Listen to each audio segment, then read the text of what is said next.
जयाचा जनी जन्मनामार्थ झाला, जयाने सदा वासनामात केला. जयाच्या मुखी सर्वदा नाम कीर्ती, नमस्कार त्या ब्रह्मचैतन्य मूर्ती. सद्गुरुनाथ महाराज की जय. सद्गुरु श्री ब्रह्मचैतन्य महाराज गोंदवलेकर यांचं प्रवचन. साधनांनी जे साधत नाही ते संत सहवासाने साधते. 11 एप्रिल. अवतारी संत आणि इतर संत यांच्यामध्ये फरक असतो. अवतारी संत हे ज्ञानेश्वर महाराजांसारखे किंवा समर्थांसारखे असतात. ते आपण होऊन येतात आणि आपले काम झाले की जातात, मग ते राहत नाहीत. संतांनी जगातील राज्ये मिळविली नाहीत, पण त्यांनी स्वतःवर राज्य केले.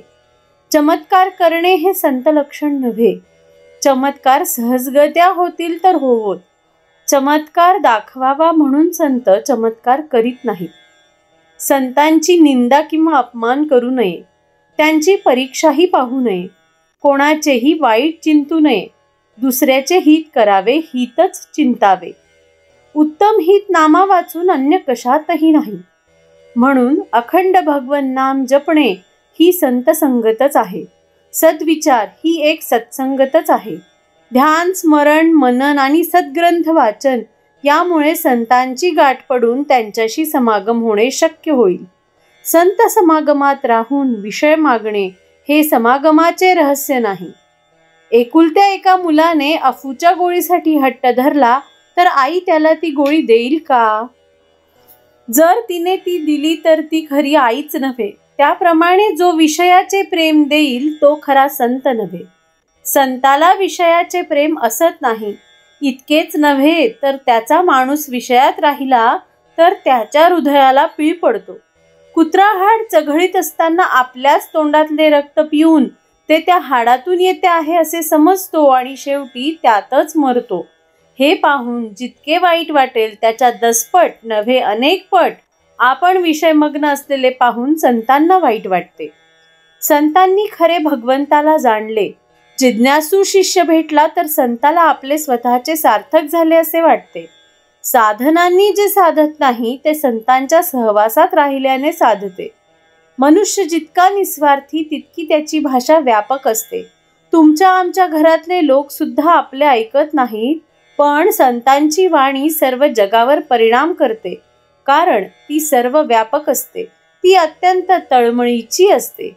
याच अर्थाने श्रुती सनातन आहे. जगाचे कल्याण व्हावे म्हणून ऋषी बोलले, म्हणून त्या वाणीने जगाचे कल्याण व्हायचेच आणि जगाचे कल्याण व्हावे असे वाटते तोपर्यंत ती वाणी राहायचीच. आहे त्यात समाधान मानणे, कोणाचाही द्वेष मत्सर न करणे, सर्व भगवत रूप मानणे, निरभिमान राहणे, सदोदित भगवन नामस्मरण करणे आणि संत सज्जन सद्गुरू यांच्याविषयी पूज्यभाव ठेवणे, या गोष्टी आचरणात आणणे हाच परमार्थ. यात कोणती गोष्ट अवघड किंवा खर्चाची आहे? आम्ही निश्चयाने ती करीतच नाही म्हणून समाधान येत नाही. या गोष्टींप्रमाणे आचरण ठेवले तर समाधान येईलच. प्रपंचात कसे वागावे हे संत शिकवतात आणि वागून दाखवतात. प्रपंचात कसे वागावे हे संत शिकवितात आणि वागून दाखवितात. श्री अनंत कोटी ब्रह्मांड नायक राजाधिराज सच्चिदानंद सद्गुरु श्री ब्रह्मचैतन्य महाराज की जय. श्री ब्रह्मानंद गुरु महाराज की जय. जय जय रघुवीर समर्थ.